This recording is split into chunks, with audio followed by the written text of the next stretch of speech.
কার্যক্রম নিষিদ্ধ আওয়ামী লীগের ডাকা 13 নভেম্বর ঢাকায় লকডাউন কর্মসূচিতে কোনো কার্যক্রম হতে দেবে না পুলিশ। ধর্মীয় প্রতিষ্ঠান সহ বিভিন্ন সরকারি স্থাপনায় নেওয়া হয়েছে বাড়তি নিরাপত্তা, বাড়ানো হয়েছে তল্লাশি চৌকি। পুলিশের পাশাপাশি র্যাব ও সেনাবাহিনীর পক্ষ থেকেও মোড়ে মোড়ে চেকপোস্ট বসিয়ে জিজ্ঞাসাবাদ করা হচ্ছে। প্রায় প্রতিদিনই নিষিদ্ধ দলটির নেতাকর্মীদের গ্রেপ্তার করছে বলে জানায় ডিএমপি। বিস্তারিত সাজিদ সরকারের প্রতিবেদনে।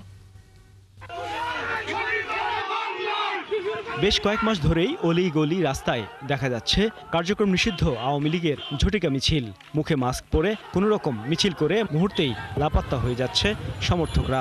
নায়াসিনামাইড ও স্যালিসাইলিক সমৃদ্ধ লিলি ফেস ওয়াশ, যা ফেসের ডেড স্কিন সেল দূর করে দেয় দ্বিগুণ ফাস্টার ব্রাইটেনিং। 13 নভেম্বর জুলাই হত্যাকাণ্ডে শেখ হাসিনার বিরুদ্ধে মামলার রায়ের তারিখ ঘোষণা করবে আন্তর্জাতিক অপরাধ ট্রাইব্যুনাল। দিনটিকে ঘিরে আওয়ামী লীগ সোশ্যাল মিডিয়ার মাধ্যমে রাজধানীতে লকডাউনের ডাক দিয়েছে। আমরা 13 তারিখে আমরা লকডাউন দিয়েছি, লকডাউন, সকাল সন্ধ্যা লকডাউন। গোয়েন্দা সূত্র বলছে 13 নভেম্বর ঢাকার অন্তত 5টি স্থানে নাশকতা চালাতে পারে দলটি। আগের রাত থেকেই রাজধানী এবং আশপাশে জড়ো হয়ে বিশৃঙ্খলা তৈরির পরিকল্পনা তাদের। তাই দিনটি ঘিরে আইন শৃঙ্খলা বাহিনী বিশেষ সতর্কতার পরিকল্পনা করেছে। যে কোনো প্রয়োজনে অতিরিক্ত ফোর্স যেন দ্রুততম সময়ের ভিতরে মোতায়েন করা যায় সেই প্রস্তুতিও আমাদের রয়েছে। আর একটা বিষয় হচ্ছে এই নিয়ে জনগণের যথাহতুক আতঙ্কিত হওয়ার কোনো কারণ নেই। ঢাকা মেট্রোপলিটন পুলিশ সতর্ক রয়েছে এবং যে কোনো জরুরি পরিস্থিতি মোকাবেলা করার জন্য আমরা প্রস্তুত রয়েছি। এদিকে আতঙ্ক তৈরি করতে বিভিন্ন জায়গায় ককটেল বিস্ফোরণ করছে দলটি।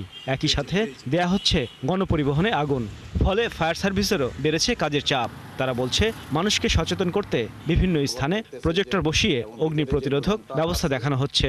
মাল্টিমিডিয়া প্রজেক্টের মাধ্যমে কিন্তু আমরা জনগণদের সচেতন করার জন্য চেষ্টা করতেছি।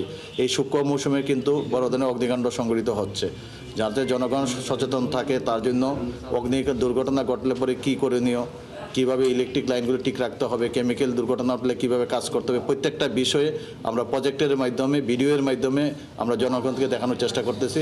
এবং আপনারা দেখবেন ঢাকা সিটির বিভিন্ন এলাকায় আমাদের সন্ধ্যার পরে এই ধরনের গণসংযোগ চলতেছে।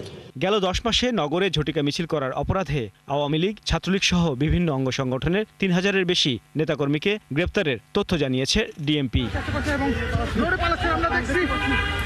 সাজিদ সরকার, 71, ঢাকা।